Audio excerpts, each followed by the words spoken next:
উদ্যোক্তা তৈরির লক্ষ্যে ভবিষ্যতে বাণিজ্য মেলা সারা দেশে আয়োজনের পরামর্শ দিলেন প্রধান উপদেষ্টা ডক্টর মোহাম্মদ ইউনূস। তিনি বলেন, এই মেলার মাধ্যমে তরুণ তরুণী সহ সব বয়সের মানুষকে স্বতঃস্ফূর্ত উদ্যোক্তা হবার শক্তি গড়ে তুলতে হবে। সকালে ২৯তম ঢাকা আন্তর্জাতিক বাণিজ্য মেলার উদ্বোধনকালে তিনি এসব কথা বলেন। ডক্টর ইউনূস বলেন, দেশে উৎপাদিত পণ্যগুলো রপ্তানিতে অন্তর্ভুক্ত ও পণ্যের বাজার সম্প্রসারণে বাণিজ্য মেলা ভূমিকা রাখবে।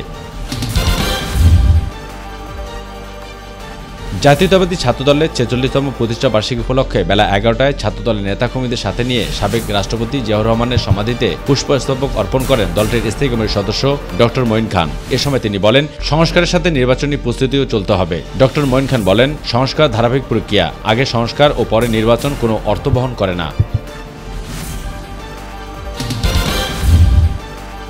এ পর্যন্ত ২,২২৯টি পরিবারকে সহায়তা করেছে জুলাই শহীদ স্মৃতি ফাউন্ডেশন। এর মধ্যে ৬২৮টি শহীদ পরিবার এবং ১৬০১টি আহত পরিবার রয়েছে বলে জানিয়েছেন জুলাই স্মৃতি ফাউন্ডেশনের সাধারণ সম্পাদক সার্জিস আলম।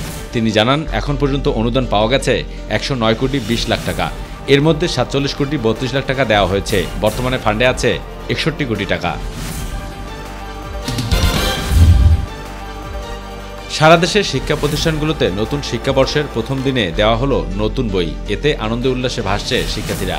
এদিকে জাতীয় শিক্ষাক্রম ও পাঠ্যপুস্তক board chairman A K M. Riazul Hasan বলেছেন, প্রাথমিক ও মাধ্যমিকের ৪৪১টি বই পরিমার্জন করা হয়েছে।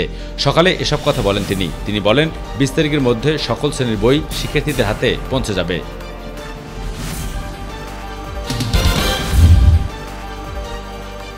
২০২৪ আজীবন স্মরণীয় হয়ে থাকবে বাঙালির হৃদয়ে। সংঘাত, হানাহানি, আপনজন হারানোর বেদনা, সেই সাথে নতুন স্বাধীনতার এক অনন্য অনুভূতি। সব মিলিয়ে ২০২৪ একদিকে যেমন আনন্দের, অপরদিকে অনেক শহীদের রক্তের ভেজা বেদনার স্মৃতিগাথা।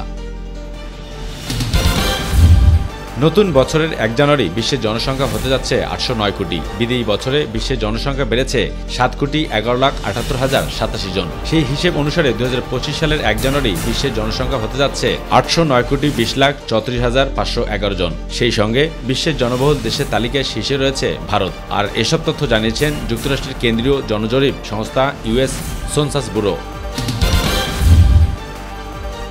শিয়া সম্প্রদায়ের অবস্থান কর্মসূচি ঘিরে রণক্ষেত্র পাকিস্তান। স্থানীয় সময় মঙ্গলবার সন্ধ্যায় করাচিতে মজলিসি ওয়াহাদুল মুসলিমিন আবারও তাদের অবস্থান কর্মসূচি শুরু করেছে। ফলে নিরাপত্তা বাহিনীর সাথে রাজনৈতিক দলটির কর্মীদের ব্যাপক সংঘর্ষ হয়। আর এ ঘটনায় আহত হয় অন্তত অর্ধশতাধিক।